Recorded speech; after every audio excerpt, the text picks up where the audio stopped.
તો જીવનમાં ક્યારેક તક મળે તો અનકન્ડિશનલ સેવા કરવી, અને એવા સેવા કરવી કે કાંઈ જ મેળવવું નથી, ફક્ત કરવું હોય, એના સિવાય કાંઈ કરવું નથી. જ્યારે એવા માનસિક ઇન્ટેન્સથી માઇન્ડને ઝીરો બનાવીને તમે કાંઈક સેવા કરો તો બહુ બધું મળી જાય.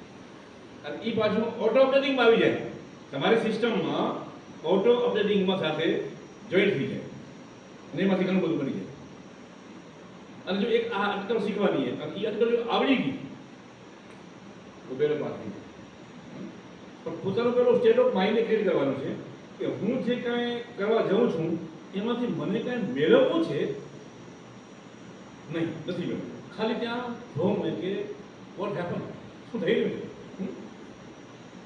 જે બની રહ્યું છે એમાં ધ્યાન આપો તો શીખાઈ જશે. તો ઓટોમેટિકલી શીખાઈ જશે અને એવું શીખાઈ જશે કે ક્યારે ભૂલાશે. બસ હાજરી, આને કહેવાય પ્રેઝન્ટ ટેન્સમાં રહેવું, પ્રેઝન્સમાં રહેવું, વર્તમાનમાં રહેવું. આને ઓબ્ઝર્વેશન કહી શકાય. એટલે શીખવાના આ તરીકા છે, શીખવાના તરીકા છે. કોઈ ચીજ શીખવાથી નથી આવડતી, શીખવાની તમને હું વ્યાખ્યા આપું છું. શું છે શીખવાની યા ભણવાની વ્યાખ્યા? આ છે. તો અમે અમારા જીવનમાં જે શીખ્યા છીએ ને, તો અમે શીખવા ગયા નહોતા, શીખી લીધું ઘટનાઓમાં. બસ જે કાંઈ ઘટના બની, સારી અથવા ખરાબ, એમાં અમે ખાલી હાજર રહ્યા.